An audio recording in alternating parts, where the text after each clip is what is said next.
মুম্বাইয়ের এক কল সেন্টারে একটি মেয়ে নতুন জয়েন করেছে।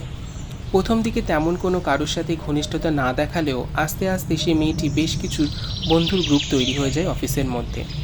মেয়েটি বেশ হাসি খুশি থাকায় সকলের নজর কাটতে বেশি দিন হয়নি। কাজের ক্ষেত্রেও সে যথেষ্ট সিরিয়াস ছিল, তাই অফিসে খুব কম সময়ের মধ্যে মেয়েটি পপুলার হয়ে যায়। প্রায় 6 মাস ধরে মেয়েটি অফিসটায় কাজ করছিল। একদিন হঠাৎ মেয়েটি অফিসে আসা বন্ধ করে দেয়। তার কলিগসরা ন্যাচারালি বেশ চিন্তিত হয়ে ওঠে। এত হাসি খুশি এফিসিয়েন্ট মেয়েটি হঠাৎ অফিসে আসা কেন বন্ধ করে দিল? অফিসে খুব স্বভাবতই মেয়েটির বায়োডেটা ছিল, যেটাতে তার হোম অ্যাড্রেস ছিল।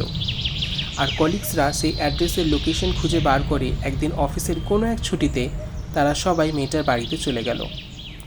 একজন মাঝবয়সী মহিলা দরজা খুলল এবং সেই মেয়েটির নাম বলাতে জানা গেল যে সে হচ্ছে মেয়েটির মা। এবং আর একটা ইনফরমেশন মেয়েটির বিষয়ে জানা গেল যে প্রায় 2 বছর আগে মেয়েটি এখানে থাকতো এবং সেই সময় সে মারা গেছে।